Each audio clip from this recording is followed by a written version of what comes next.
Hello everyone and welcome to the Hockey Hub. We're doing another team preview today and we're looking at the Buffalo Sabres. Now the Buffalo Sabres had one of the biggest and best offseason of any team in the NHL this offseason.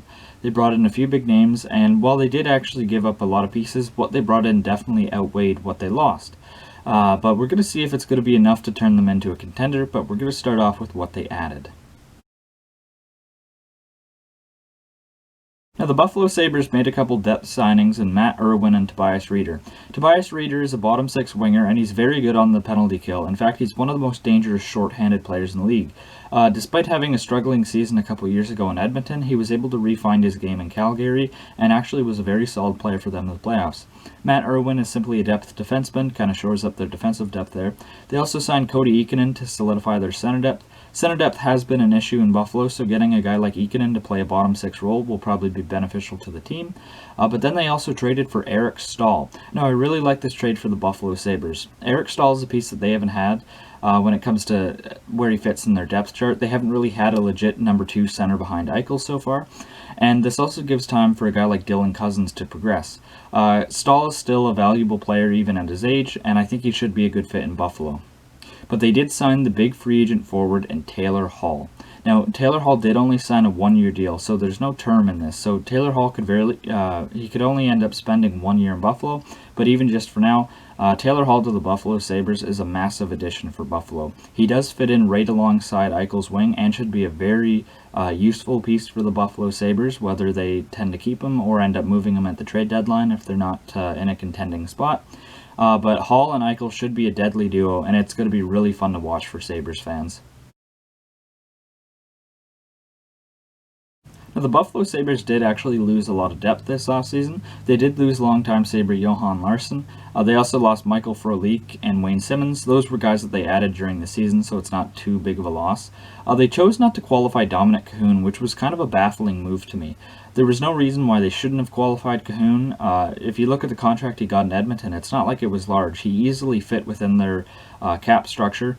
So not qualifying Cahoon is really a baffling move to me, and arguably their worst of the offseason. I definitely think they should have qualified him and signed him to a contract. He's, at worst, a good middle six forward, and is probably going to project in that Edmonton top six, and I'm expecting a big year for him. But they also lost Marcus Johansson, who they traded for Eric Staal. Johansson didn't exactly fit in very well in his first year in Buffalo, and I do think Staal is the better player, so that is an easy win for Buffalo. But Johansson is a solid top six winger in his own right, nothing spectacular, just solid production, but I'm not necessarily sure if he's going to be missed, since they definitely got that production and more back. Another guy they lost to free agency was also Jimmy Vesey. Once again, kind of maybe a middle six, probably actually a bottom six forward for them. But they just mainly lost depth, but they actually got some serious star power back when you look at what they gained and what they lost. So even though they lost a lot of depth in their lineup, they still got some depth back and definitely added in terms of star power.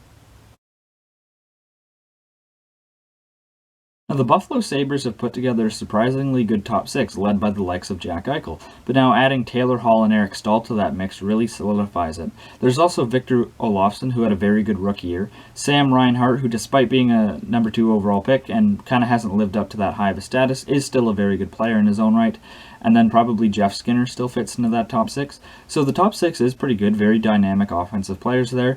Some guys have had down years this past year, but they probably should be able to bounce back. Overall, Buffalo's top six is really solid, and there's actually a lot of star power there. Now, Buffalo's top four is a really interesting top four to me. It's led by the likes of Rasmus Ristolainen and Rasmus Dahlin. Ristolainen is not very good in the defensive zone, but he is a very good offensive defenseman. But overall, he's kind of a liability out there at times, and it stands to reason why Buffalo's been looking at trading him, and it kind of feels like that's a situation that might be best for the player and team. Rasmus Dahlin, on the other hand, even though he was a first overall pick, is one of the most underrated defensemen in the NHL. He's already so good at such a young age, and in the defensive zone, he's quite good as well. The only problem is playing in Buffalo, he doesn't get as much attention as he would in a market like Vancouver or Toronto or something like that. But Dahlin is very good, and he is definitely worth that first overall pick. I think if you were to redo that draft, I think he stays at first overall, even with the star power of Andrei Svechnikov, and Quinn Hughes. I still think Dahlin's probably the right pick at 1, and so far in his first couple of years, he's already been fantastic for Sabres. But then there's also Brandon Montour, who's only got 1 year left on his deal. I'm wondering if Montour is a piece they might sell off at the deadline. He is a solid, probably second pairing defender, and it's kind of been a struggle at times in Buffalo. He was good in Anaheim, but ever since the trade to Buffalo, his game it's kind of fluctuated. It's been up and down a bit. But then there's another young defender in Henry Jokiharju. Jokiharju was brought in from Chicago for Alex Nylander, and right now that trade looks like a steal for Buffalo. Jokiharju is a very good young defender who definitely projects as a top 4 guy, and I have playing in their top 4 as soon as this season. I really like Jokiharju's overall game. I don't know how much offense is there, but on the defensive side of things, he's definitely quite good, and is a solid enough two-way defender. So this top 4 is quite young and a little inexperienced, and maybe on the defensive side of things isn't necessarily the greatest. I don't necessarily know if it's particularly a weakness, though. It's definitely not an amazing top 4 or one of the best in the league, but I don't think that, this is one of the worst either. I think it's solid, but Rasmus Dahlin is definitely the key piece here. Now, the Buffalo Sabres goaltending tandem is where I do see a weakness in this lineup. Linus Ullmark is a decent goaltender, but I don't know if he's a bona fide starter, and Carter Hutton has really struggled since going to Buffalo.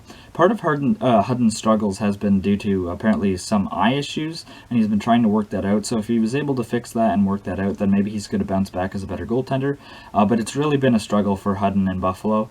And overall, their goaltending tandem really isn't that strong. I would say it's probably bottom 10 in the league. And when you look at the potential division they're playing in, which is just a stacked division with the likes of Philadelphia and Washington and Pittsburgh and the Islanders and everything, it's going to be really hard for them to compete with that goaltending in that division. So overall, I mean, they do have one of the best goaltending prospects in the league in Ukko-Pekka Luukkonen, but I don't think I see a bona fide starter right now for the Buffalo Sabres. Ullmark is decent, but I don't think he's going to be enough to carry the load. Now, when you look at the best players of the Buffalo Sabres, there is some serious star power here. Jack Eichel is one of the best centers in the National Hockey League. He just had an amazing year this past year, and if he was able to drag Buffalo to a playoff spot, I'm sure he would have been a Hart Trophy finalist, if not the winner. He was already getting votes, and Buffalo was so far out of the playoffs. Eichel is sensational. He was definitely worth that second overall pick, and if you redo that draft, Eichel definitely stays at number 2 behind McDavid. Eichel is kind of a franchise talent. He's definitely a bona fide number 1 center and a superstar player. But now adding Taylor Hall to that mix finally gives Eichel an elite wingman to play alongside. I do think Taylor Hall gets overrated at times, but he's still a very good player and is still a top-line player in my opinion. Hall should put up very good numbers alongside Eichel, and I could really see that driving up his value when he hits free agency next season, because we're going to have to go through the whole, where will Taylor Hall thing land again. But yeah, so then I would still have Rasmus Dahlin in here as well. Dahlin, for such a young defender, is so good. I already talked about that. And I do expect big things from Dahlin coming in the few years. I think he's finally really going to make a name for himself, and maybe he could end up winning a Norris Trophy in the next 5 or so seasons if Buffalo is able to turn into a better team.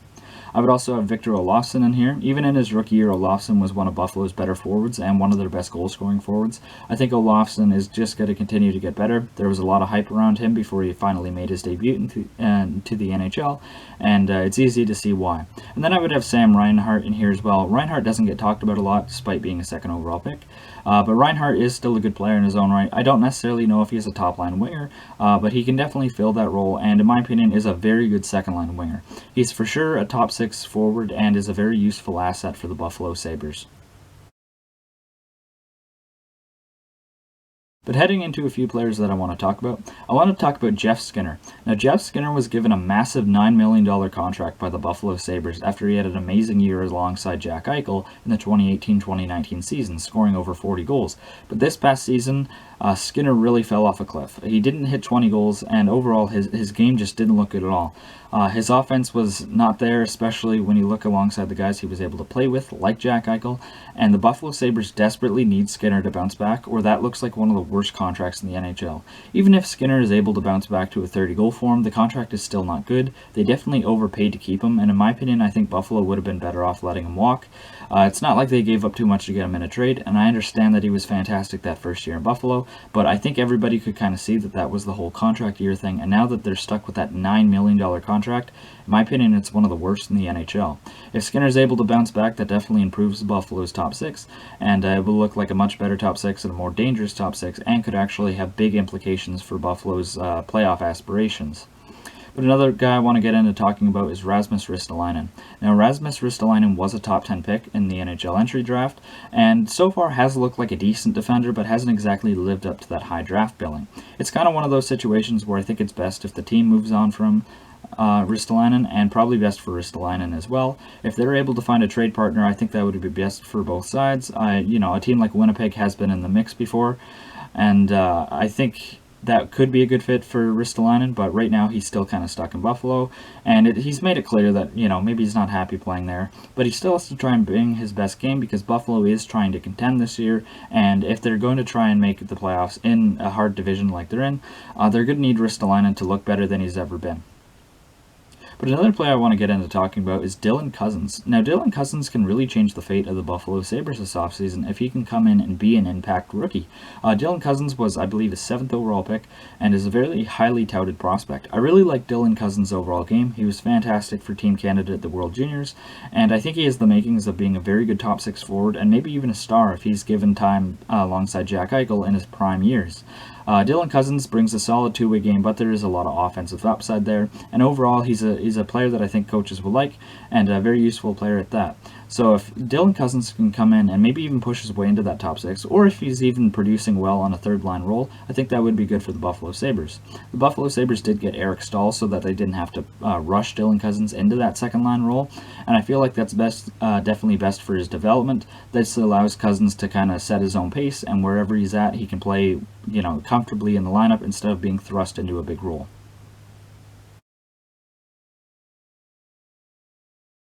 Now, despite all the moves that the Buffalo Sabres made this offseason, I would still say that they're a bubble team.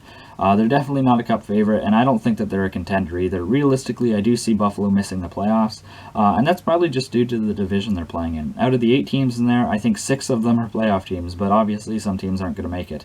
So Buffalo's kind of an easy team that you can say is going to be at the bottom with these realigned divisions. Like you got Philadelphia, Washington, the Rangers, the Islanders, Pittsburgh. Like, there's just so many good teams in that. Boston as well. Like, there's so many good teams in that division. So it's going to be very hard for Buffalo to compete, especially with that goaltending. I think their forward core is definitely contender-worthy, but it's the defense and goaltending I have questions about. So I don't think that Buffalo is going to be able to make the playoffs, but I don't necessarily want to call them a rebuilder either, because I think they did improve a lot this offseason, and I think if we were going to play in the Atlantic Division, I do think they would have a chance at a playoff spot, but as it stands with those divisions, I think Buffalo is a bubble team and are probably going to be on the outside looking in. But that does it for today's video. I appreciate you guys watching till the end. Please leave a like, comment, subscribe if you haven't already, and I will see you guys later. Bye for now.